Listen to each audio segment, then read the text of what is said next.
Olá, que a graça e a paz do nosso Senhor Jesus Cristo e as consolações do Espírito de Deus estejam com você. Hoje quero refletir com você no livro de Atos dos Apóstolos, no capítulo 8. O capítulo 8 fala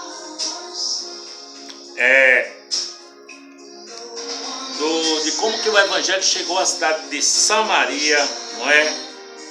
Através de um diácono chamado Filipe, que pregava a Cristo, e as multidões estavam atentas ao que Filipe dizia e aos sinais que viam que ele fazia, porque os espíritos imundos saíram de muitos, clamando em alta voz, e muitos paralíticos e coxos eram curados, e havia grande alegria naquela cidade, né? E depois fala que os apóstolos que estavam em Jerusalém, ouvindo que Samaria recebera a palavra,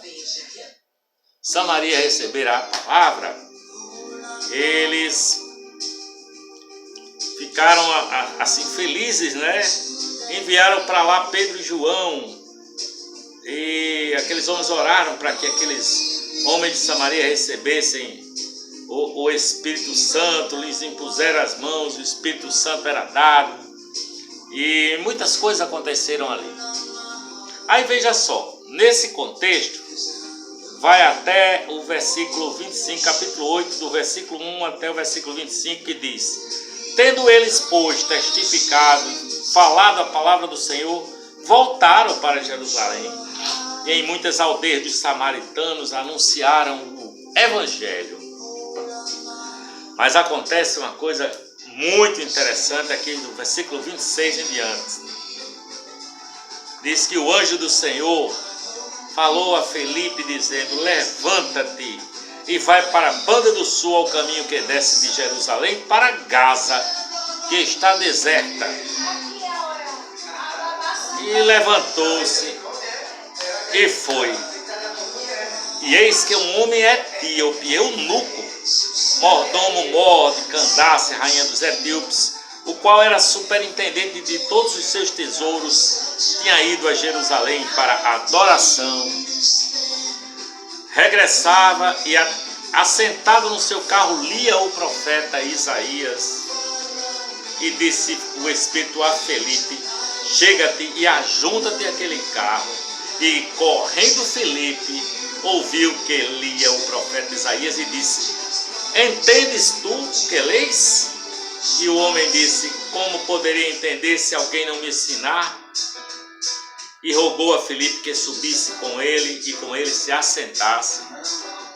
E o lugar da escritura que lia era este: foi levado como ovelha muda para o matadouro, e como está mudo o cordeiro diante daquele que o tosquia, assim não abriu a sua boca. Na sua humilhação foi tirado o seu julgamento, e quem contará a sua geração? Que a sua vida é tirada da terra. E respondendo o eunuco a Filipe, disse: rogo-te, de quem diz isto o profeta? De si mesmo ou de algum outro? Então Filipe, abrindo a sua boca e começando nesta escritura, lhe anunciou a Jesus.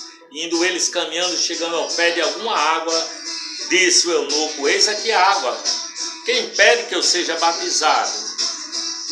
E disse Filipe: é lícito se creis de todo o coração. Respondendo ele, disse: creio que Jesus Cristo é o Filho de Deus. E mandou parar o carro, e desceram ambos a água, tanto Filipe como o eunuco, e o batizou. E quando saíram da água, o Espírito do Senhor arrebatou a Filipe, e não viu mais o eunuco, e jubiloso continuou o seu caminho. E Filipe se achou em Azoto, e indo, passando, anunciava o Evangelho em todas as cidades, até que chegou a Cesareia Marítima.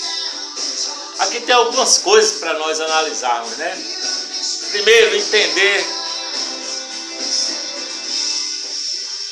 entendermos quem era esse cara, esse negro, esse etíope, não é?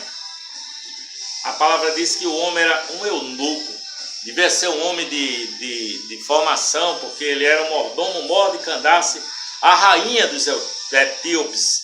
A gente tem que lembrar que isso era um período em que a Etiópia era um país rico, né? Um reinado, um império rico. E esse homem era superintendente dos tesouros de Candace, não é? Rainha dos etíopes. E era um homem que costumava ir a Jerusalém. Olha que é uma distância, né?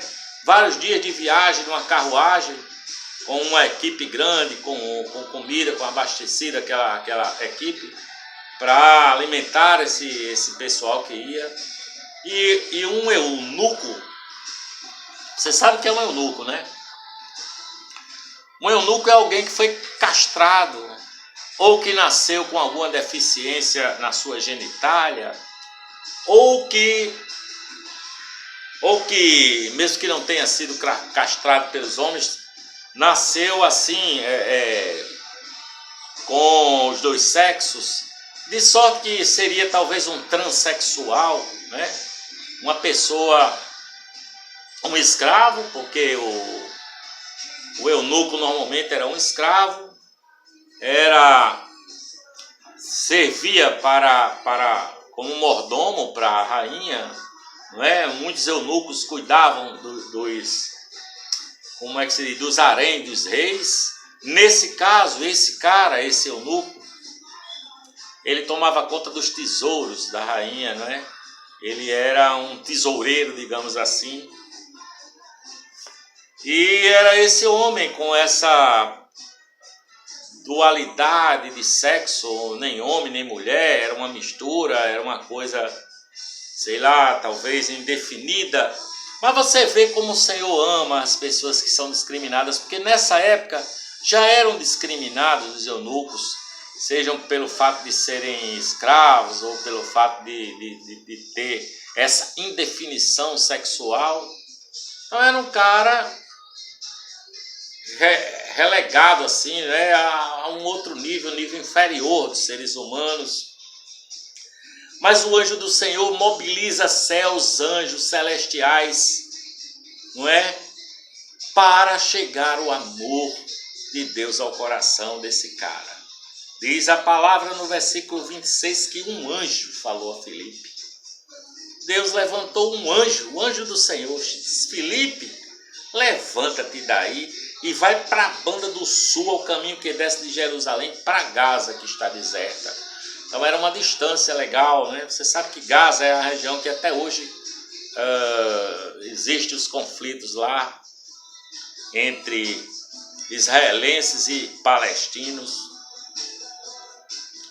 E Filipe não contou conversa, levantou e diz a palavra que ele saiu correndo. Eis que um homem etíope, eunuco, mordomo mor de Candace, rainha dos etíopes, o qual era superintendente de todos os seus tesouros, e tinha ido a Jerusalém para a adoração. Então era um cara que costumava, quando em vez de fazer essa viagem para adorar o Deus de Israel,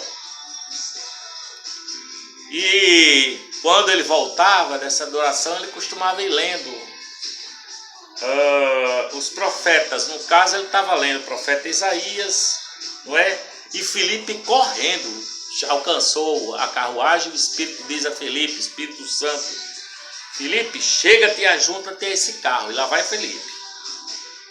E de repente, Filipe olha, escuta que aquele homem está lendo lá, talvez lendo, falando sobre o que ele está lendo, o profeta Isaías. E Filipe diz: entendes o que tu lês? Entendes? Correndo, né? E o homem disse: como eu poderei se ninguém me ensinar? E mandou parar a carruagem, mandou parar todo mundo e pediu para que Filipe subisse e se assentasse com ele. E aí, como ele lia aquela passagem que fala do cordeiro que foi levado como uma ovelha muda ao matadouro, e ele pergunta a Filipe: de quem diz o profeta? É de si mesmo ou de algum outro? E Filipe começa a falar a partir dali de Jesus Cristo, o Cordeiro de Deus que tira o pecado do mundo. E começa a explicar a ele que todas as passagens do Velho Testamento apontavam, eram figuras apontava para a iluminação, para a revelação de Deus, para Jesus de Nazaré. E foi explicando até que o homem entendeu e foi iluminado. É curioso como Deus ama os excluídos. É curioso como Deus mexeu com o anjo, mexeu com Filipe, todo mundo para alcançar esse eunuco, esse negro etíope. E aí, quando chegou num ribeirozinho de águas, uma pouquinha água que tinha ali no caminho, o homem diz a Filipe: olha, eu quero ser batizado, tem alguma coisa que me impeça? E Filipe disse: se tu crês, ele diz: eu creio que Jesus é o Filho de Deus. Mandou parar o carro novamente e desceram ambos a água, tanto Filipe como eunuco, e Filipe o batizou em nome de Jesus. Tendo ele o batizado, o Espírito Santo arrebata Filipe. Olha que doideira, né? Filipe sumiu da presença do eunuco etíope e se achou numa cidade distante daquele lugar chamado Azoto. E diz a palavra que o eunuco não mais o viu e saiu feliz, continuou seu caminho alegre, contente, feliz e satisfeito. Essa é a palavra. Deus ama todos. O amor de Deus é para com todos, todo e qualquer um. Não existe um que Deus não ame, porque Deus ama a sua criação, ama o ser humano. Deus ama a todos, não é? Porque Deus amou o mundo de tal maneira que deu seu Filho unigênito, para que todo aquele que nele crê não pereça, mas tenha a vida eterna. Porque Deus amou o mundo de tal maneira que deu seu Filho unigênito, para que todo aquele que nele crê, Jesus, não pereça, mas tenha a vida eterna. Você é um amado de Deus, sabendo ou não, Deus te ama e morreu por você e ressuscitou por você e está vivo. Beijo no seu coração.